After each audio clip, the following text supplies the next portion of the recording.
అందరికి నమస్కారం. నేను శిరీష. ముందుగా అందరికీ శ్రీ పరాభావనామ సంవత్సర ఉగాది శుభాకాంక్షలు. ప్రస్తుతం మనతో పాటు ఉన్నారు ప్రముఖ ఆధ్యాత్మికవేత్త, జ్యోతిష్య పండితులు, గాయత్రి పీఠాధిపతులు బ్రహ్మశ్రీ ఇటుకరాల సుబ్రహ్మణ్య శర్మ గారు. గురుగారితో మాట్లాడదాం. నమస్కారం గురుగారు. నమస్కారం అమ్మా.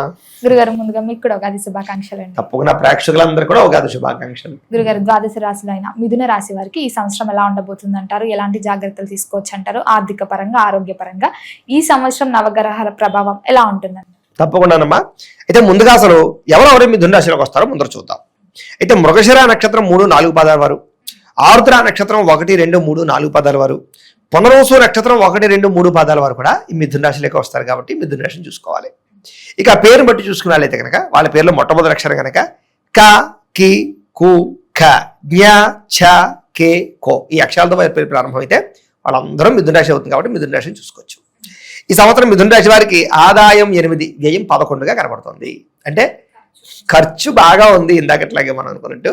అయితే ఎవ్వరూ కంగారు పడకండి. ఈ సంవత్సరం ఎంత ఖర్చున్నా కూడా మీరు ఆ ఖర్చుని, అంటే ఆ ఖర్చు అంతా కూడా ఉపయోగపరమైన వాటి మీద పెడతారు.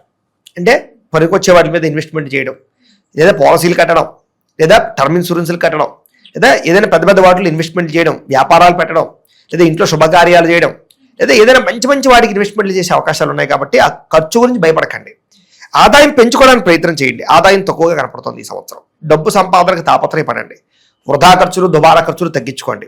కాన్సన్ట్రేషన్ అంతా కూడా సంపాదన పట్ల పెట్టండి, ఖర్చు పట్ల కాదు. కాబట్టి ఆ రకంగా ఉన్నట్లయితే ఈ సంవత్సరం రిస్క్ లేకుండా వీళ్ళు ఆర్థికంగా పడిపోకుండా ఉండగలుగుతారు. ఇక రాజపూజ్యం 1, అవమానం 7గా కనపడుతుంది. ఇక్కడే మనం అర్థం చేసుకోవాలి వీళ్ళు ఎంత బాగా ఎదగలుగుతున్నారు.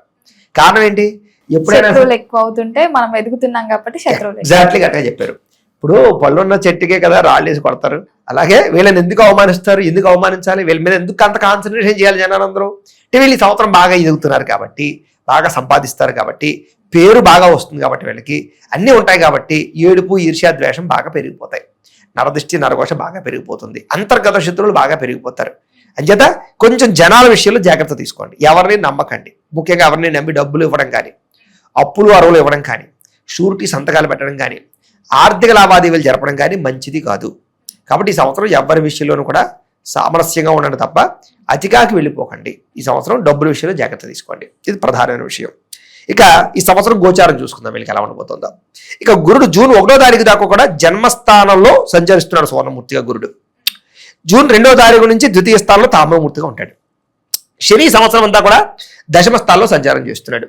రాహుకేతువులు డిసెంబర్ 5వ తారీఖు దాకా కూడా దశమ చతుర్థ స్థానంలో ఉండి డిసెంబర్ 6వ తారీఖు నుండి నవమ తృతీయ స్థానంలో సంచారం చేస్తున్నారు. ఈ కారణంగా వీళ్ళకి ఈ సంవత్సరం ఎలా ఉండబోతోంది అంటే కనుక గత సంవత్సరంగానే ఈ సంవత్సరం చాలా అనుకూలంగా కనపడుతోంది. విశేషమైనటువంటి ధనప్రాప్తి, చేసే ప్రతి పని యందు విజయము, చాలా రకాల పెద్ద పెద్ద సమస్యల నుంచి బయటపడడము, ముఖ్యంగా కోర్టు వివాదాల నుంచి, ఆస్తి వివాదాలు కానీ, పెద్ద పెద్ద పోలీస్ కేసుల నుంచి కానీ, పెద్ద పెద్ద సమస్యల నుంచి బయటపడే అవకాశాలు ఈ సంవత్సరం చాలా బాగా కనపడుతున్నాయి. కాబట్టి భయపడక్కర్లేదు. కాకపోతే జాగ్రత్త పడాలి. ఈ సంవత్సరం ప్రతి పనిలోనూ కూడా విజయం కనపడుతుంది. కాబట్టి కాలాన్ని సద్వినియోగపరుచుకున్నట్లయితే ఈ సంవత్సరం చాలా తొందరగా వీళ్ళు డెవలప్ అవుతారు. ఏ పని తొందరగా జరగదు, కానీ ఆలస్యంగా జరిగినా కూడా వీళ్ళకి చివరికి పని జరుగుతుంది. ఈ సంవత్సరం వీళ్ళకి కావాల్సింది ఏంటంటే ఓర్పు, సహనం చాలా అవసరం. కాబట్టి ఓర్పు, సహనంతో ఏ ప్రయత్నం చేసినా చాలా అనుకూలంగా ఉంటుందమ్మా వీళ్ళకి. గురుగారు, ముఖ్యంగా ఏ నక్షత్రాల వారు ఈ రాశి కిందకి వస్తారంటారు? మృగశిర నక్షత్రం 3-4 పాదాల వారు, ఆరుద్ర నక్షత్రం 1, 2, 3, 4 పాదాల వారు, పునర్వస నక్షత్రం 1, 2, 3 పాదాల వారు కూడా మిథున రాశికి వస్తారు. మనం మొట్టమొదటి ఆ విషయం చెప్పుకున్నాం. ఇప్పుడు మనం ఏ ఏ రంగాల వారికి ఎలా ఉందో మనం ఇప్పుడు చెప్పుకునే ప్రయత్నం చేద్దాం. మరి విద్యార్థులకు ఎలా ఉంటుందంటే? విద్యార్థులకి ఈ సంవత్సరం చాలా బాగుంటుంది. చదువు యొక్క విలువ తెలుస్తుంది. ఒక గోల్ పెట్టుకుని చదవడం, మంచి విద్యార్థులతోటి స్నేహం చేయడం, ఒక టీమ్స్గా కలిసి ఒక గ్రూప్ స్టడీస్ చేయడం, వాటిలో ఏదైనా డౌట్స్ ఉంటే వాటికి సంబంధించినటువంటి వెరిఫికేషన్ చేసుకోవడం, ఏదైనా ప్రాజెక్టులు ఉంటే వాటిని బాగా ఎక్కువ కాన్సన్ట్రేషన్ చేయడం, అలాగే టెక్నాలజీ పట్ల అవగాహన పెంచుకోవడం, ఆర్టిఫిషియల్ ఇంటెలిజెన్స్ కోర్సుల పట్ల ఆసక్తి పెంచుకోవడంతో పాటుగా పరీక్షా ఉత్తీర్ణతలు, మంచి ర్యాంకులతో ఉత్తీర్ణతలు కనపడుతున్నాయి. కాబట్టి విద్యార్థులకు చాలా అనుకూలంగా కనపడుతుంది ఈ సంవత్సరం. మరి ఉద్యోగ వ్యవస్థలో ఉన్న వారికి ఎలా ఉంటుందంటారు? ఉద్యోగం మారాలి, ప్రమోషన్స్ వస్తూ ఉంటాయి కదా, అలా మారొచ్చు అంటారా ఈ సంవత్సరం? తప్పకుండా ఈ సంవత్సరం ఉద్యోగస్తులకైతే చాలా యోగకరంగా కనపడుతోంది. ఇప్పటిదాకా ఒక ఉద్యోగం చేస్తూ అందులో ఎదుగుదల లేక, గ్రోత్ లేక, ఈ ఉద్యోగం మారితే మనకి ఏదైనా ఎదుగుదల వస్తుందేమో అని ఎదురు చూసే వాళ్ళందరికీ కూడా ఉద్యోగ మార్పులు, ఉద్యోగ ఎదుగుదల, ఆర్థికపరమైన పరిపుష్టి, మంచి జీతాలతో కూడుకున్నటువంటి ఉద్యోగాలు వచ్చే అవకాశాలు ఉన్నాయి. కాబట్టి ఈ సంవత్సరం రిస్క్ చేయొచ్చు. కొంతమంది ఉద్యోగాలు మారడానికి రిస్క్ చేయరు, కానీ ఈ సంవత్సరం అలాంటి రిస్క్ చేయొచ్చు. ఉద్యోగ అవకాశాలు వస్తాయి. అలాగే ప్రైవేట్ ఉద్యోగస్తులకు మంచి అవకాశాలు రాబోతున్నాయి. గవర్నమెంట్ ఉద్యోగస్తులు కూడా ప్రమోషన్ రాబోతున్నాయి. ఆగిపోయిన ప్రమోషన్లు ఎదరికి వెళ్ళడం కానీ, ఆర్థికపరమైన పరిపుష్టి రావడం కానీ, ఏదైనా సమస్యలు ఇరుక్కుంటే ఆ సమస్య నుంచి బయటపడడం కానీ, రాజకీయ నాయకుల యొక్క అండాదండ దొరకడం కానీ, ఇలాంటివి ప్రభుత్వ ఉద్యోగస్తులు బాగా కనపడుతున్నాయి. ఎవరైతే నిరుద్యోగులు ఉన్నారో వాళ్ళందరికీ ఈ సంవత్సరం మంచి యోగ కాలంగా కనపడుతుంది. ఎదురు చూస్తున్న ఉద్యోగ అవకాశాలు, గవర్నమెంట్ ఉద్యోగ అవకాశాలు, పర్మనెంట్ ఉద్యోగ అవకాశాలు కనపడుతున్నాయి. పర్మనెంట్ కాని వారికి కూడా ఈ సంవత్సరం పర్మనెంట్ అవకాశాలు బాగా కనపడుతున్నాయి. ఇతర దేశాల్లో ఉద్యోగాలు చేసే వారికి ఈ సంవత్సరం యోగ కాలంగా కనపడుతోంది. ఇప్పటిదాకా ఎవరన్నా పార్ట్ టైం జాబులు చేస్తూ సరైన ఉద్యోగం రాక మళ్ళీ తిరిగి మన దేశం వచ్చేద్దామా, ఇంకా మనకి ఇక్కడ పని అవ్వదా అని ఎదురు చూసే వాళ్ళందరికీ మళ్ళీ తిరిగి పర్మనెంట్ ఉద్యోగాలు, మంచి స్టాండర్డ్ ఉద్యోగాలు వచ్చే అవకాశాలు, వాటి వల్ల వేసాలు ప్రొలాంగ్ అయ్యే అవకాశాలు, H1B వేసాలు లక్కీ లాటరీలో దొరికే అవకాశాలు, ఇలాంటి అవకాశాలు ఈ సంవత్సరం చాలా బాగా కనపడుతోంది. విదేశాల్లో ఉండే వారికి గృహయోగం కూడా కనపడుతుంది. అలాగే ఇల్లులు మార్పులు అంటే అద్దెల్లులు మారదామన్నా ఈ సంవత్సరం చాలా అనుకూలంగా కనపడుతుంది. కాబట్టి ఉద్యోగస్తులకి ఈ సంవత్సరం చిన్న చిన్న ఇబ్బందులు ఉన్నా కూడా అనుకూలమైన వాతావరణం కనపడుతుంది. వర్క్ ప్రెజర్ విపరీతంగా ఉంటుంది తప్ప దానికి తగ్గ లాభం అయితే వస్తుంది ఈ సంవత్సరం. ఈ రాశి వారికి ముఖ్యంగా వివాహ యోగం ఉందంటారా?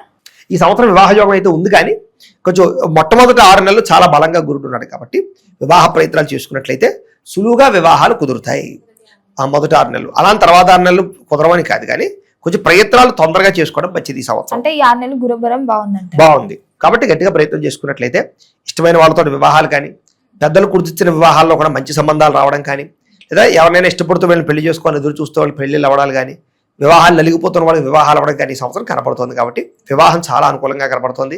ప్రేమించిన వ్యక్తితో వివాహ ప్రయత్నాలు చేసేవాళ్ళు మాత్రం ఈ సంవత్సరం కృషి బట్టిగా చేసినట్లయితే ఇంట్లో వాళ్ళు ఒప్పుకుంటారు.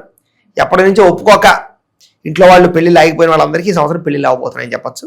గట్టిగా ప్రయత్నాలు చేయాలమ్మా ఈ సంవత్సరం. మరి కుటుంబ వాతావరణం ఎలా ఉంటుందంటారు? చిన్న చిన్న సమస్యలు కనపడుతున్నాయి. ముఖ్యంగా ఇరుగు పొరుగు వాళ్ళు మీ మీద నిందలు వేయడం కానీ, మీరు సంతోషంగా ఉంటే చూడలేని వాళ్ళు కానీ ఏదో రకంగా ఇబ్బంది పెట్టాలని ట్రై చేస్తూ ఉంటారు. కానీ ఎంత ఎవరు ఇబ్బంది పెట్టినా కూడా కుటుంబ వివాదాలు ఏవి కూడా అందరి సామరస్యంగానే ఉంటారు. వివాదాలు పరిష్కరించుకోగలుగుతారు. ఆస్తి వివాదాలున్నా, లేదా అన్నదమ్ములతో అక్క చెల్లెలతో వివాదాలున్నా, భార్యాభర్తల మధ్య సమస్యలున్నా ఈ సంవత్సరం కూర్చొని మాట్లాడుకున్నట్లయితే ఖచ్చితంగా అవన్నీ సమసిపోతాయి. అందరితోటి సంతోషంగా ఉంటారు. శుభకార్యాల్లో పాల్గొంటారు. శుభకార్యాలకు వెళతారు. ముఖ్యంగా ఎవరైతే ఈ బంధువులు ఉంటారో వాళ్ళతో రిలేషన్లు బలపడతాయి. ఇదివరకు బంధువులతో విడిపోయి గొడవలు పడిన వాళ్ళతో మళ్ళీ రిలేషన్ బలపడతాయని చెప్పచ్చు. కాబట్టి అనుకూలంగానే కనపడుతుంది కుటుంబ పరంగా. గురుగారు, రాజకీయ రంగంలో ఉన్న వారికి, సినీ రంగంలో ఉన్న వారికి ఎలా ఉంటుందంటారు ఈ ఏడాది? రాజకీయ రంగంలో వారికి ఇప్పుడు ఏదైనా ఎలక్షన్లో పాల్గొనే వాళ్ళు అయితే కనుక ఖచ్చితంగా జాతకాలు చూపించుకోండి. ఎందుకంటే మీకు చాలా త్రుటిలో అవకాశాలు తప్పే అవకాశం కనపడుతుంది. చేతి వరకు వచ్చి తక్కువ వాటిలో ఎలక్షన్స్ లో అపజయం పాలయ్యే అవకాశం కనపడుతుంది. కాబట్టి ఒకసారి జాతకంలో రవి బలం ఉందా, గురుబలం ఉందా, లేదా కుజబలం ఉందా, రాహుబలం ఉందా, ఇలా కొన్ని గ్రహాల బలాలు ఉండాలి. శని బలం అది కూడా కావాలి. అంటే అలాంటి వాళ్ళకి జాతకాలు చూపించుకున్నట్లయితే ఫోన్ చేస్తే మేము లగ్నాన్ని బట్టి ఏ గ్రహాలు ఎక్కడ ఉన్నాయో, ఏ దశలు నడుస్తున్నాయో చూసి చెప్తాం. దాన్ని బట్టి ఆ టైంలో మేము చెప్పినటువంటి టైంలో ప్రయత్నాలు చేసినా, లేదా ఏదైనా వాటికి ఏదైనా దోషాలను పరిహారాలు చేసుకుని ప్రయత్నాలు చేసినా సులువుగా ఈ యొక్క రాజకీయపరమైనటువంటి పదవులు వస్తాయి. రాజకీయానికనే కాదు, ఉద్యోగం, వ్యాపారం, వ్యవహారం, పెళ్లి, సంతానం, దేనికైనా సరే జాతకంలో బలం చాలా ముఖ్యం. కాబట్టి లగ్న బలం కూడా చూసుకుని ఏదైనా దోషాలను పరిహారాలు చేసుకుని ఎదురు వెళ్తే బాగుంటుంది. ఈ సంవత్సరం రాజకీయ నాయకులకు చాలా ముఖ్యం అనమాట. దాని ప్రయత్నం చేసినట్లయితే బాగుంది. ఖచ్చితంగా రాజకీయ పదవులు వస్తాయి. సినిమా, టీవీ, మీడియా రంగాల వారికి మంచి అవకాశాలు రాబోతున్నాయి. మంచి పేరు వస్తుంది. అవార్డులు పొందగలుగుతారు. పెద్ద పెద్ద ప్రాజెక్టులు చేపట్టగలుగుతారు. అనేక భాషల్లో కూడా మంచి అవకాశాలు రాబోతున్నాయి. ఫ్యాన్ ఫాలోయింగ్ బాగా పెరుగుతుంది. అంతేకాదు యూట్యూబ్లోను, ఇన్స్టాగ్రామ్లోను, లేదా ఫేస్బుక్లోను ఏదైనా కళలు ప్రదర్శించే వాళ్ళందరికీ కూడా వాళ్ళు కళాకారులుగా వస్తారు. కాబట్టి వాళ్ళకి రెవెన్యూ బాగా జనరేట్ అవుతుంది. సబ్స్క్రైబర్లు, ఫాలోవర్స్ బాగా పెరుగుతాయి. ఆదరణ బాగా పెరుగుతుంది. అలాగే మంచి మంచి అవకాశాలు రాబోతున్నాయని చెప్పచ్చు. మరి ఎవరికైతే వివాహం జరిగిందో సంతానం కోసం ఎదురు చూసే వారికి సంతాన యోగం ఉందంటారు? తప్పకుండానమ్మా. ఈ సంవత్సరం మామూలుగా సంతాన ప్రయత్నాలు చేసే వాళ్ళకే కాదు, IVF ట్రీట్మెంట్లు చేసుకునే వాళ్ళకి, లేదా ఏదైనా మెడిసిన్స్ వాడుతున్న వాళ్ళకి కూడా ఈ సంవత్సరం సంతాన యోగ్యత కనపడుతుంది.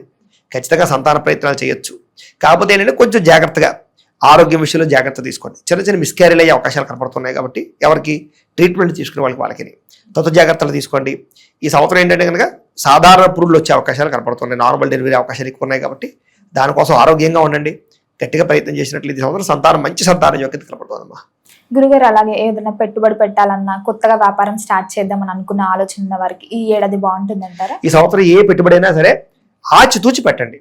పార్ట్నర్షిప్ వ్యాపారాలు పనిచేయవు, కానీ సొంతంగా చేసే ఏ వ్యాపారాన్ని సక్సెస్ అవుతుంది. కాకపోతే ఫ్యూచర్ని అర్థం చేసుకోండి. ఇది భవిష్యత్తులో ఉంటుందా, లేదా భవిష్యత్తుకి ఇది సరిపోతుందా ఆలోచించుకుని ఏ ఇందులో పెట్టుబడి పెట్టినా సరే మీకు బాగుంటుంది. ముఖ్యంగా బంగారం మీద పెట్టచ్చు, వెండి మీద పెట్టచ్చు, కాపర్ మీద పెట్టచ్చు, అల్యూమినియం మీద పెట్టచ్చు, మూలకాలు ఐరన్ మీద పెట్టచ్చు, ఇవన్నీ వాటి మీద పెట్టచ్చు. అలాగే ప్రధానంగా ఏంటంటే ఈ యొక్క రియల్ ఎస్టేట్ మీద పెట్టుబడులు ఈ సంవత్సరం కొంచెం తగ్గించండి.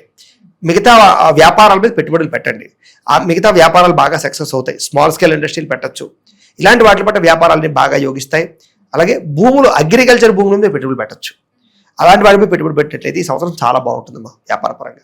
మరి ముఖ్యంగా రైతులకు ఎలా ఉంటుందంటారు? రైతులకి ఈ సంవత్సరం 2 పంటల్లోనూ కూడా స్వల్ప లాభాలే కనపడతాయి. భారీ లాభాలు లేవు, అలా నష్టాలు కూడా లేవు. ప్రకృతి వైపరీత్యాల ప్రభావం కొంత ఉంటుంది, కానీ దానివల్ల ఏమో పూర్తిగా నష్టపోరు వీళ్ళు. ఖచ్చితంగా వీళ్ళు రైతులకు బాగుంటుంది. ఇన్నోవేటెడ్గా ఆలోచిస్తారు, టెక్నాలజీని బాగా ఉపయోగించుకుంటారు రైతులు కూడా. సొంతంగా వాళ్ళు పండించినటువంటి పంటని వాళ్ళే బయట అమ్ముకుంటే ఎక్కువ లాభాలు వస్తాయి, మధ్యవర్తులు లేకుండా. దానికోసం ఏదైనా ప్రయత్నాలు చేయండి రైతులు. ఈ సంవత్సరం విజయం మీదే చక్కగా లాభాలు పొందగలుగుతారమ్మా.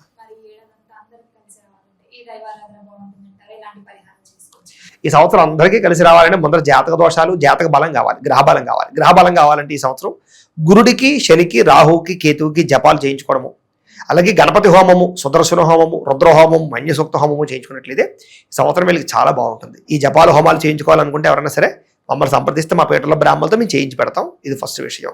రెండోది, ఇంట్లో వీళ్ళు చేసుకోవాల్సిన పరిహారాలు ఏమిటంటే కనుక గణేష స్తోత్రాన్ని పారాయణ చేసుకోవడము, మేధా దక్షిణామూర్తి స్తవాన్ని పారాయణ చేసుకోవడము, అలాగే హనుమాన్ చాలీసాని రోజు వినడం కానీ పారాయణ చేయడం కానీ చేసుకుంటూ బయటకు వెళ్తే బాగుంటుంది. అలాగే ప్రతి శనివారాల వ్రతం కానీ, ప్రతి శనివారం సప్త శనివారాల వ్రతం కానీ, సంకష్టార చతుర్థి వ్రతం కానీ, లేదా 16 సోమవారాల వ్రతం కానీ, లేదా ప్రతి ఏకాదశి రోజు, పౌర్ణమి రోజు సత్యనారాయణ స్వామి వ్రతం కానీ చేసుకుంటూ ఉన్నట్లయితే కనుక వీళ్ళకి గ్రహదోషాలు తొలగుతాయి, దేవతా బలము చేకూరి ప్రతి పనిలోనూ విజయం కనపడుతుంది. ఈ సంవత్సరం అంతా సక్సెస్ఫుల్ గా ఉంటారు వీళ్ళ సంవత్సరం. గురుగారు, మొత్తం మీద సంవత్సరంలో మిథున రాశి వారికి ఎలా ఉండబోతుంది, ఎలాంటి జాగ్రత్తలు తీసుకోవాలో తెలియజేసినందుకు ధన్యవాదాలండి. నమస్కారం, సంతోషం.